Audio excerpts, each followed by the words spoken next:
ఈ model blouse అయితే cutting అయితే పెట్టినా చాలా మంచి రెస్పాండ్ వచ్చింది. థ్యాంక్స్ అండి. వీడియో ఉంది చూడండి.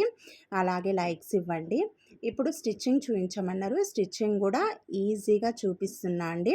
మనమైతే ఇది ప్రిన్సెస్ కట్ కూడా కట్ చేసుకున్నాం కదా, అందుకనే ఆ పీసులు అయితే ఫస్ట్ తీసి పక్కకెట్టండి. ఓన్లీ ఇలా లైనింగ్ మాత్రమే తీసుకోండి. ఇప్పుడు ఇది స్టిచ్చింగ్ కోసం. ఇది కూడా చాలా సింపుల్గా ఉంటుంది, చూడండి, ట్రై చేయండి. ఇప్పుడు మనమైతే లైనింగ్ తీసుకోండి. లైనింగ్ మాత్రమే మెజర్మెంట్ ప్రకారం మనమైతే కట్ చేసుకున్నాము. అయితే ఇప్పుడు మనం గల్ల పీసు కట్ చేసుకోవాలి. దానికోసమని లైనింగ్ కట్ చేసుకున్న క్లాత్, లైనింగ్ పీసు క్లాత్ ఎక్స్ట్రా ఇప్పుడు మనకు మిగులుతుంది కదా ఉక్సు కాజా కుట్టుకోవడానికి. ఫస్ట్ అయితే గల్ల ఇలా ఈ గల్ల కంటే చుట్టూర్తా 1.5 ఇంచ్ ఎక్కువ ఉండేటట్టయితే కట్ చేసుకోండి. గల్లకు చుట్టూ ఎక్కువ ఇలా ఫస్ట్ ఇది కట్ చేసి పెడుతున్నా. ఎందుకు అనంటే తర్వాత మనము ఉక్సు కాజాలు బెల్ట్ ఇలా వేసేటప్పుడు మనకు క్లాత్ అనేది మిగలదు మళ్ళీ నెక్కు గల్ల పీస్ వేయడానికి. అందుకని ఫస్టే గల్ల పీస్ అయితే వేసి పెట్టుకోండి. ఇక్కడ లోపల సైడ్కి అయితే లైనింగ్ వేసి మనం అతికేసుకోవాలన్నమాట. ఫస్ట్ బ్లౌజ్ని లోపల సైడ్కి అంటే బ్లౌజ్ పీస్ ఉంది కదా మెయిన్ క్లాత్, దాని లోపల సైడ్కు మనము ఇలా అవుట్లైన్ మొత్తం నీట్గా కుట్టుకుంటూ రండి. ఇలా నీట్గా అయితే అతికేయండి. ఎట్లా మొత్తం చుట్టూరుతో మొత్తం కుట్టేయాలి. కొద్దిగా ముడతలు లేకుండా నీట్గా కుట్టేసుకోండి. అయితే ఇది ఈ బ్లౌజ్ అయితే నేను కుట్టడం కూడా అసలు శారీ తెచ్చుకున్న షాప్ నుండి. అయితే ఆ టైంకి ఒక సిస్టరు అక్క ఈ బ్లౌజ్ కటింగ్ స్టిచ్చింగ్ పెట్టండి అని అన్నది.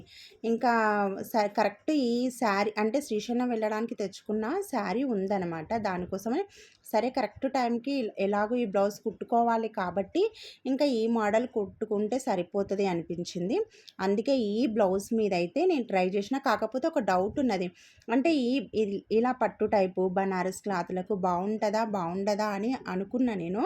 కాకపోతే కుట్టేటప్పుడు అయితే అనిపించింది సర్లే ఎట్లయితేనేమి, ఎలాగూ ఇప్పుడు మనమైతే కొత్త శారీ కావాలి, దానికి బ్లౌజ్ అయితే కుట్టుకుందాం, సరే ఇదే మోడల్ కుట్టుకుందాం ట్రై చేద్దాం అన్నట్లు వేసిన. చాలా అంటే చాలా బాగుంది. ఇప్పుడు మనము అవుట్లైన్ అంతా వేసుకున్న తర్వాత ఎక్స్ట్రా క్లాత్ అంతా కట్ చేసుకోండి. నీట్గా కట్ చేయండి. కట్ చేసిన తర్వాత ఇప్పుడు గల్ల మాత్రమే ఈ మనము గల్ల పీస్ కోసం అయితే క్లాత్ కట్ చేసి పెట్టుకున్నాం మనం ముందే. దాన్ని ఇలా మడిచి, అంటే మెయిన్ క్లాత్ మడవాలి, అలాగే లైనింగ్ పీస్ కూడా మడిచి ఇప్పుడు ఆ గల్ల ఎలా ఉందో అలాగే నీట్గా గుర్తు పెట్టేసుకోండి. గల్ల పెట్టేటప్పుడు కొద్దిగా లోపలికి బయటికి అని ఉండొద్దు. అంటే ఆ మార్క్ అనేది ఆ గల్ల సేమ్ ఎలా ఉందో అలానే రావాలి. పెట్టిరు కదా, పెట్టిన తర్వాత ఇప్పుడు నేను చెప్పా కదా ఈ గల్లకు 1.5 ఇంచు ఎక్స్ట్రా క్లాత్ కట్ చేసుకోవాలని. ఆ క్లాత్ మీద మీరు రౌండ్ నెక్ అయినా కట్ చేసుకోవచ్చు, లేదంటే డబ్బా షేప్ అయినా కట్ చేసుకోవచ్చు. అది మీ ఇష్టం, ఎలా అయినా పర్లేదు. ఇలా రౌండ్గా కట్ చేసుకోండి. కట్ చేసుకున్న తర్వాత ఇప్పుడు నెక్ మార్క్ చేసుకున్నాం కదా, ఆ నెక్ ఎలా ఉందో అలాగే కట్ చేసుకోవాలి.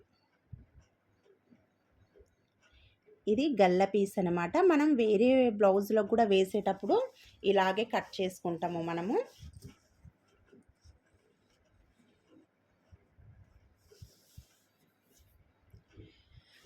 ఇలా గల్ల పీస్ అయితే కట్ చేసుకోండి. ఇప్పుడు మనము ఈ క్లాత్ని ఈ గల్ల పీస్ తీసుకొని బ్లౌజ్ పైన నెక్ దగ్గర అలాగే పెట్టేయండి. అంటే మనం ఎలాగో దాని షేపులోనే కదా కట్ చేసుకున్నది, దాన్ని పిన్స్ పెట్టుకోండి, కదలకుండా ఉంటుంది. ఇలా పిన్స్ పెట్టుకున్న తర్వాత ఇప్పుడు కుట్టే దగ్గర కొద్దిగా అబ్జర్వ్ చేయండి. సింపుల్గానే ఉంటుంది, అంత హార్డ్గా ఏముండదు. ఫస్ట్ అయితే ఇలా లైన్ కుట్టుకుంటూ రండి. వచ్చిన తర్వాత ఆ కింది లైన్ వరకు ఆ మూల ఉంది కదా, అక్కడ నీడిల్ దింపి అలాగే ఉంచేయండి నీడిల్ని.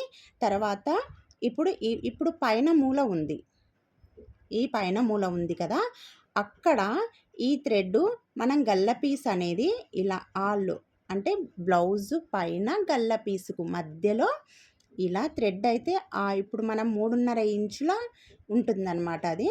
అక్కడికి ఆ పైన దగ్గరికి థ్రెడ్ అనేది కరెక్ట్ ఆ మూల దగ్గరికే తీసుకొచ్చి కుట్టు పడేటట్టు చూసుకోవాలి.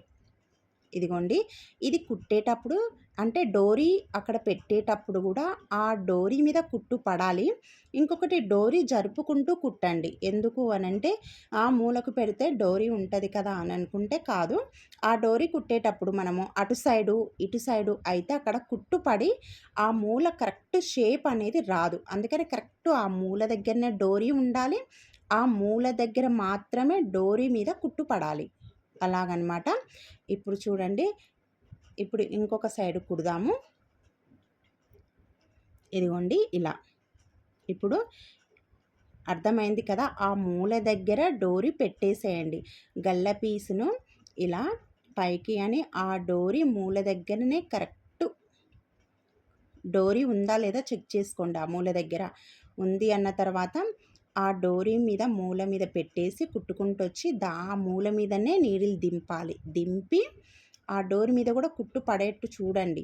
తర్వాత కిందికి ఇలా తిప్పుకుంటూ మళ్ళీ ఆ మూల దగ్గరకు వచ్చేసరికి నీడిల్ దింపి మళ్ళీ ఇలా తిప్పుకుంటూ కుట్టుకుంటూ రండి. తర్వాత ఇప్పుడు కట్స్ అనేది ఖచ్చితంగా ఇవ్వాలి. కట్స్ ఇలా చిన్న చిన్నగా కట్స్ ఇవ్వండి. ఇలా కట్స్ ఇచ్చిన తర్వాత ఇప్పుడు మనము ఇదిగోండి ఈ డోరీ పట్టుకొని దాన్ని ఇలా గుంజేయండి. గుంజేస్తే మనకు ఇదిగోండి ఈ మూల అనేది ఆటోమేటిక్గా వచ్చేస్తుందన్నమాట. ఇలా మూల అనేది ఆటోమేటిక్గా వచ్చేస్తుంది. అంతే. ఇంకా నెక్ అనేది మంచిగా ఈజీగా అయిపోతుంది మీకు. తర్వాత ఆ గల్ల పీసు లైనింగ్ లోపలి సైడ్ కనేసి ఇప్పుడు బ్లౌజ్ నెక్ ఉంది కదా! ఆ నెక్ ఎడ్జ్‌కు కుట్టుకుంటూ రండి. చిన్న కుట్టు పెట్టుకోండి. ఇలా మూల దగ్గరకు వచ్చేసరికి నీడిల్ దింపి మళ్ళీ తిప్పుకొని ఆ డోరీ దగ్గరకు వచ్చేసరికి అక్కడ కూడా నీడిల్ దింపి మళ్ళీ ఆ రౌండ్ మొత్తం వేసుకుంటూ రావాలి. ఇదిగోండి. ఆ డోరీని ఇలా గుంజి చూడండి. మూల అనేది మంచిగా వస్తది మనకు. ఇక్కడ కూడా నీడిల్ దింపండి. దింపి ఇప్పుడు ఈ రౌండ్ అనేది కుట్టుకోండి. ఇక్కడ రౌండ్ పెట్టిన మీరు వీ షేప్ అయినా పెట్టుకోవచ్చు. ఇంకొకటి ఏంటంటే గల్ల దగ్గర నేను 3.5 ఇంచులు 3.5 ఇంచులు, 4.5 ఇంచులు అని చెప్పిన మీ ఇష్టం అండి. మీరు 4 ఇంచులు, 5 ఇంచులు లేదంటే 4.5 ఇంచులు, 5.5 ఇంచులు మీరు వేసే గల్లను బట్టి సైజు పెంచుకోవచ్చు, తగ్గించుకోవచ్చు. నాకైతే ఇదైతే పర్ఫెక్ట్‌గా మంచిగా సరిపోయింది. అసలు శ్రీశైలం వేసుకొని వెళ్ళినప్పుడు అయితే అందరూ తెలవని వాళ్ళు కూడా చాలా బాగుంది మేడం, ఎక్కడ కుట్టించుకుండ్రు అని అడిగినరు. చాలా అంటే చాలా బాగుంది. ట్రై చేయండి. ఎవరైనా కుట్టుకోవాలి, మోడల్ వేసుకోవాలి అనిపిస్తే వేసుకోండి. ఏదైనా ఫంక్షన్స్ ఉన్నా, పార్టీలు ఉన్నా కానీ ట్రై చేసుకోవచ్చు. ఇంకా ఈ గల్లకు మనం ఇదే షేప్లో మగ్గం వర్క్ కానీ, కంప్యూటర్ వర్క్ కానీ చేయించుకోవచ్చు ఫంక్షన్లకి. మీరు ఇలా ట్రై చేసుకోండి. ఇప్పుడు ఇలా కుట్టేయండి. కుట్టేసిన తర్వాత ఇలా కుట్టిన తర్వాత ఇదిగోండి ఇలా వచ్చింది కదా! ఇప్పుడు ఈ గల్ల పీస్ ఉంది కదా! దాన్నైతే కొద్దిగా ఇలా మడిచేయండి. ఇలా అంటే దాన్ని బయటికని ఒక మడత అయితే వేసి రౌండ్‌గా నేనిప్పుడు రౌండ్ షేపే పెట్టిన కదా! రౌండ్‌గా కుట్టుకుంటూ వస్తే ఇలా వస్తదనమాట. దాన్ని మనం హెమ్మింగ్ చేసుకోవచ్చు. ఇప్పుడు బ్లౌజ్ మొత్తం అయిపోతే ఇదిగోండి. ఇప్పుడు ఇది ప్రిన్సెస్ కట్ కదా! ఇది సైడ్స్‌కి అటు ఇటు ప్రిన్సెస్ కట్ అనేది కుట్టాలనమాట. ఒకసారి చెక్ చేసుకొని కుట్టుకోవాలి. తర్వాత మనం బ్లౌజ్ మొత్తం అయిపోయిన తర్వాత చూడండి, ఇది నెక్‌కి ఎలా కట్టుకోవాలి అనంటే ఇదిగోండి ఇలా ముందైతే మనం తీసినాం కదా డోరీస్. ఇదిగోండి ఇక్కడ బ్యాక్ అనేది ఇలా మనకు బ్యాక్ అనేది ఇలా కట్టుకోవాలి. అంటే నెక్ పైన వస్తుంది. మెడ పైన ఇది కట్టుకోవడానికి డోరీస్ అనేటివి వస్తాయి. చాలా ఈజీగా సింపుల్‌గా అనిపిస్తుంది కదా! నచ్చితే లైక్ చేయండి. ప్లీజ్ సబ్స్క్రైబ్ చేసుకోండి. అలాగే షేర్ చేయండి.